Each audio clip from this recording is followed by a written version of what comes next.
Hello, Radhe Radhe. बहनों, आज हम आपको बता रहे हैं प्रधानमंत्री मातृ वंदना योजना 2.0 के बारे में। इसका हमारा उद्देश्य क्या है, हमें क्या लाभ मिलेगा, ये योजना क्या है, इसके अंतर्गत हमें कितनी धनराशि देय होगी, कितनी बातें प्रमुख बातें रहेंगी, इन सारी बातों को हमें आपको बताना है। तो हम आपको बता रहे हैं अब इसके बारे में। सबसे पहले हम देखेंगे कि PMMVY 2.0 का उद्देश्य क्या है। तो इसका उद्देश्य है कि गर्भवती महिलाओं एवं धात्री माताओं के स्वास्थ्य एवं पोषण व्यवहार में हमें सुधार लाना है। गर्भावस्था के दौरान मजदूरी न कर पाने के कारण हुई वार्षिक वित्तीय क्षति की पूर्ति ताकि गर्भावस्था के दौरान व प्रसव के उपरांत पर्याप्त पोषण व देखभाल मिल सके, इसका उद्देश्य है। यदि दूसरी संतान बालिका है तो उसके लिए अतिरिक्त वित्तीय प्रोत्साहन प्रदान करना एवं कन्या संतान के प्रति सकारात्मक व्यवहार को प्रोत्साहित करना। तो इसमें क्या, अगर दूसरी बालिका होगी संतान तो उसके लिए अतिरिक्त वित्तीय प्रोत्साहन प्रदान करेंगे और कन्या संतान के प्रति सकारात्मक सोच, मतलब पहले लोग बागों में सोचते कि कन्या लड़कियां हो गई, तो इस प्रकार की सोच को प्रोत्साहित करना है। योजना के क्या क्या लाभ मिलेंगे, तो इसका पहला है कि 18 वर्ष और 7 माह से 55 वर्ष के मध्य होना चाहिए आयु की गणना महामारी की अंतिम तिथि से की जाएगी, अर्थात लाभार्थी की आयु LMP तिथि तक 18 वर्ष पूर्ण होना चाहिए।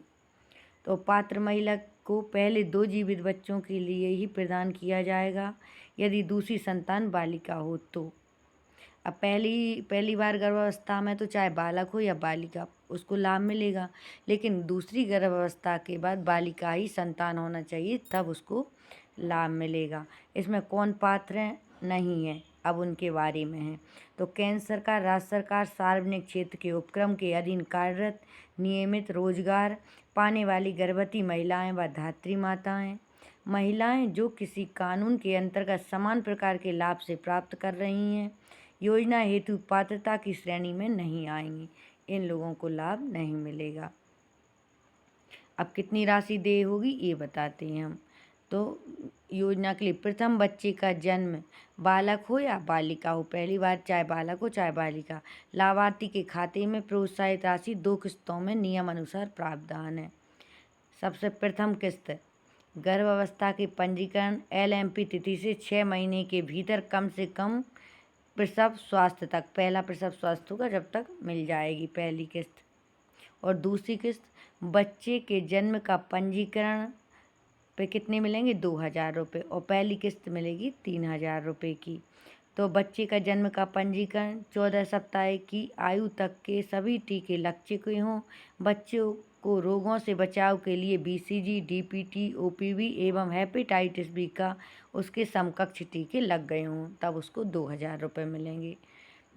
मातृ एवं बाल सुरक्षा कार्ड जन्म प्रमाण पत्र की प्रतिलिपि अधिकारी द्वारा प्रमाणित हो, क्या क्या सत्यापित हो, मातृ एवं बाल सुरक्षा कार्ड सक्षम अधिकारी द्वारा प्रमाणित हो, तब पहली किस्त आ जाएगी 3000 रुपये की। और अब दूसरी बालिका पे क्या शर्त है, दूसरे जीवित बच्चे के लिए लाभ प्राप्त करने के लिए गर्भावस्था के दौरान पंजीकरण अनिवार्य है, तो उसमें कितने मिलेंगे, 6000 रुपये। मातृ एवं बाल सुरक्षा कार्ड एवं बालिका के जन्म के प्रमाण पत्र की प्रति सक्षम अधिकारी द्वारा प्रमाणित हो, इतनी नियम ये शर्तें, तब ये लाभ मिलेगा, इतनी राशि देय होगी। पहले गर्भावस्था पर 5000 और दूसरी गर्भावस्था पर अगर बालिका होती है तो 6000 रुपये मिलेंगे। क्या क्या दस्तावेज लगेंगे उसमें, तो अनुसूचित जाति अथवा अनुसूचित जनजाति की महिलाओं के लिए जाति प्रमाण पत्र, दिव्यांगन महिलाएं जो आंशिक रूप से 40% से अधिक या अपूर्ण रूप से असक्षम हो तो दिव्यांगता का प्रमाण पत्र भी लग सकता है।